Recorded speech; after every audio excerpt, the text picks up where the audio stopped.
मोहसिन जी, एक सवाल मैं आपसे पूछूंगा, चूंकि आप एक लेफ्ट आर्म पेसर हो जो बहुत रेयर होते हैं बॉलर्स हमारे, तो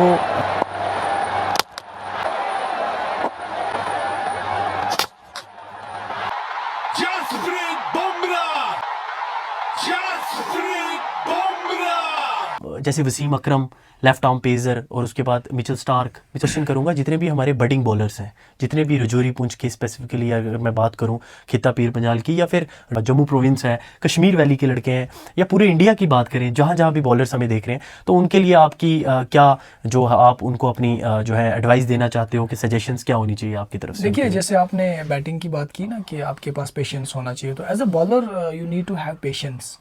आप you will go for runs sometimes, आपको आपकी अच्छी बॉल पर भी बैट्समैन हिट करेगा, बट उस वक्त आप उस प्रेशर को कैसे लेते हो, आप उस प्रेशर में अपने आप को कैसे संभाल रहे हो, आप अपनी लाइन और लेंथ को कैसे मेंटेन कर रहे हो। देखो, जो बडिंग क्रिकेटर्स है ना आजकल मैंने देखे हैं कुछ, they go for the pace but they don't know anything about the line and length कि बॉल कहाँ पे आपने फेंकना है। और the most important thing is to read the batsman, what a batsman is trying to do. बिल्कुल, उसका strong zone क्या है, इसको जब तक आप एज अ बॉलर पिक नहीं करोगे आप मार खाते जाओगे। तो I think it is very important for the bowler.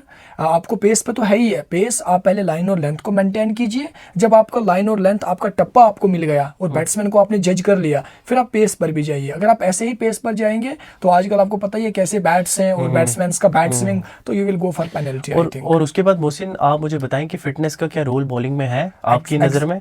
और दूसरा क्वेश्चन मैं साथ ही पूछूंगा कि स्विंग के बारे में, जो स्विंग है, हमारे पास बॉल भी हो गया यहाँ पे, स्विंग के बारे में हमारे पास चूंकि बॉल भी है यहाँ पे अवेलेबल, तो आप हमारे व्यूअर्स को बता सकते हैं कि स्विंग के बारे में आपका क्या ख्याल है और कैसे स्विंग करोगे, और कैसे आपकी बॉल मैंने भी फेस की है बहुत बार, और बहुत सारे बैट्समैन बोलते भी हैं कि मोहसिन राथर का बॉल जो है लेफ्ट आर्म पेसर और उनका बॉल आपका अंदर आता है बॉल, वो कैसे आता है? आप अगर देखिए, मेरा तो एंगल के साथ बॉल मेरा नेचुरली बाहर जाएगा।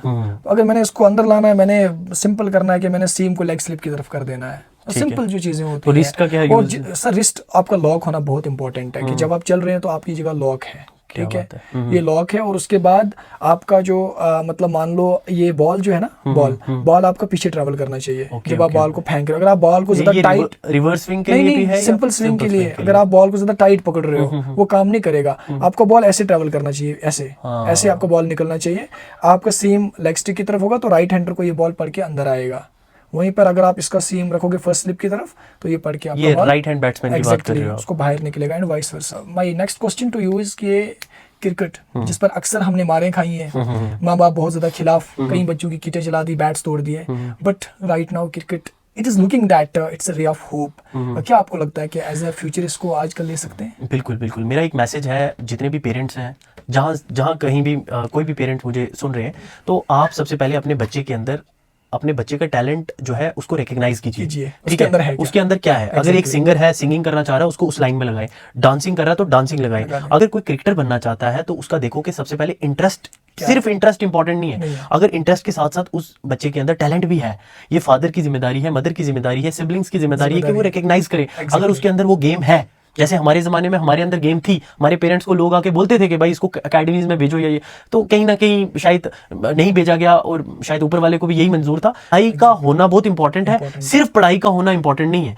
अगर एक टैलेंटेड सिंगर है, उसको सिर्फ पढ़ाई थोप रहे हो कि यूपीएससी करो, तो वो उसका कोई फन नहीं होगा। अगर उसका इंटरेस्ट उसका, हाँ, पढ़ाई is very important, studies are very important, studies के साथ साथ आप अपने टैलेंट पे काम करें, उसकी नरिशिंग बहुत ज्यादा इंपॉर्टेंट है। तो क्रिकेटर पेरेंट्स को ये चाहिए, किसी अकेडमी में, क्रिकेट अकेडमी में डालिए। हमारे पास लाइफ एग्जाम्पल है विराट कोहली की, जिसके फादर एडवोकेट थे, उन्होंने बचपन से ही विराट कोहली को एक क्रिकेट एकेडमी में डाला था, और विराट कोहली सुबह 5 बजे उठ के ग्राउंड में जाके प्रैक्टिस करते थे, और आज कितना बड़ा नाम है। तो कुछ पेरेंट्स बोलते हैं नहीं जी, हमारा बच्चा कैसे बनेगा, क्रिकेटर कैसे बनेगा। इवन मेरे कजन्स बहुत सारे अच्छा खेलते थे, मैंने उनके पेरेंट्स को बोला कि भाई इनको एकेडमीज में भेजो, क्योंकि मेरे टाइम पे मैं नहीं जा पाया, हालांकि जा सकता था, अवेयरनेस नहीं थी, एक प्लेटफॉर्म नहीं मिला, बस क्लब क्रिकेट खेलते थे, अपना लोकल क्रिकेट में नाम बनता था, वो डोपामिन रश होता था जब रात को हम जीत के या रन्स करके जाते थे, तो वो जो खुशी होती है, वो सेटिस्फेक्शन, वो कोई और चीज नहीं दे सकती। तो मुझे लगता है कि करियर, एज अ करियर हम बिल्कुल ऑप्ट कर सकते हैं। हमारे पास लाइव एग्जाम्पल्स हैं, अभी बहुत सारे हमारे, मतलब ये है कहने का कि अगर आप अपने इंटरेस्ट को छोड़ के लाइफ में कहीं और सक्सेसफुल हो भी रहे हो, लेकिन आप फिर उस लाइफ को एंजॉय नहीं कर बिकॉज आपका इंटरेस्ट वहाँ पे नहीं था। मैं मोहसिन आपको एक बात बोलना चाहूंगा कि सौरव गंगुली की एक वीडियो इन दिनों वायरल हुई है, खेलते हो और आपने कभी लाइफ में खेली है तो आप कहीं भी चले जाओ, कुछ भी कर लो, वो सेटिस्फेक्शन आपको नहीं मिलेगी जो सेटिस्फेक्शन आप मिडल ऑफ द बैट जब बॉल हिट करता है और वो स्वीट स्पॉट पे हिट करने के बाद ड्राइव करते हो और सारे लोग क्लैपिंग करते हैं और आपके अपने टीममेट्स अप्रिशिएट करते हैं, वो एक अलग लेवल की खुशी होती है। और मुझे लगता है एग्जैक्टली जैसे आपने बात की ना कि पेरेंट्स को, तो I think as a teacher ना मैंने एक चीज को देखा है कि every student is born with some uniqueness, he has some uniqueness you know within him. तो बेस्ट टीचर वो है कि जो उस यूनिकनेस को पहचाने, उसको एक्सट्रैक्ट करे। ऐसे ही पेरेंट्स को भी देखना चाहिए कि मेरे बच्चे का इंटरेस्ट किस चीज में है। बिल्कुल बिल्कुल। मोहसिन, अब मेरा एक क्वेश्चन आपसे है कि आप जम्मू की क्रिकेट वर्सेस कश्मीर वैली की क्रिकेट को किस नजरिए से देखते हो, कैसे देखते हो? आपको क्या लगता है कि quality cricket, quality batters, quality bowlers Jammu में ज्यादा है या कश्मीर वैली में ज्यादा है? क्योंकि हम देखते हैं कि कश्मीर में बहुत क्रिकेट खेली जाती है, ग्राउंड्स भी हैं, स्टेडियम्स हैं, लोगों का इंटरेस्ट भी है और बहुत ज्यादा क्रिकेट खेली जाती है एज कंपैरिजन टू जम्मू। लेकिन जेकेसीए में मोस्टली प्लेयर जम्मू के होते हैं और परफॉर्म भी मोस्टली जम्मू के करते हैं, ठीक है? तो ये इसके बारे में क्या बताओगे? देखिए, क्रिकेट को अगर आप देखें ना तो जम्मू कश्मीर के अंदर तो क्रिकेट में अब लोगों का इंटरेस्ट बहुत ज़्यादा आ गया है। एज आई टोल्ड यू कि आपने भी बताया कि एज ए कैरियर लोग क्रिकेट को ले रहे हैं, लेकिन एक डिफरेंस है। मैं जम्मू की बात नहीं करूंगा इस वक्त। I will talk about the cricket in Kashmir and the cricket in our district, twin districts, the district Rajouri and Poonch. Size में जो कश्मीर की क्रिकेट अगर उसको हम कंपेयर करें जम्मू पुंछ की क्रिकेट के साथ, तो हम इस वक्त काफी पीछे हैं। उसके पीछे का रीजन ये है कि कश्मीर के अंदर प्लेयर्स ने एज वेल एज जो वहाँ पे ऑर्गेनाइजिंग कमेटीज हैं, उन्होंने एक चीज को जाना और इनिशिएटिव लिया कि मैटी क्रिकेट आप कितनी भी फास्ट खेलें, मैटी क्रिकेट में आपका कितना भी बड़ा नाम बने, आप जेकेसीए रिप्रेजेंट नहीं कर सकते, आप आगे नहीं जा सकते, बहुत रेयर चांस है। वहीं पर उन लोगों ने क्या किया कि उन्होंने वहां से शिफ्ट किया। अब आप देखिए कश्मीर के अंदर बहुत कम टूर्नामेंट्स आपको ऐसे मिलेंगे जो मैट पे खेले जा रहे हैं। 70% टूर्नामेंट्स उन्होंने मैट से टर्फ पे शिफ्ट कर दिए हैं। बड़ी बड़ी लीग्स आप कश्मीर में देखिए, लक्टीपुरा लीग हुई, बिजबाड़ा की लीग होती है और रेड एफएम की लीग हुई, वो सारी टर्फ विकेट पे खेली गई। और इसलिए जेकेसी ने भी अलो किया प्लेयर्स को, बीसीसीआई ने भी अलो किया कि आप खेलिए। आई थिंक जब तक हमारे डिस्ट्रिक्ट राजौरी और पुंछ के ऑर्गेनाइजर्स और प्लेयर जो क्रिकेट को एज ए प्रोफेशन खेलना चाहते हैं, वो इस चीज का इनिशिएटिव ना लें कि आप मैट से टर्फ पर कैसे शिफ्ट करें, तो आई थिंक तब तक हम क्रिकेट में आगे नहीं बढ़ सकते। साजिद, तो मतलब क्या कहेंगे आप, एज आई टोल्ड यू कि जो डिफरेंस है, तो क्या ये शिफ्ट हमारे यहाँ भी आना चाहिए?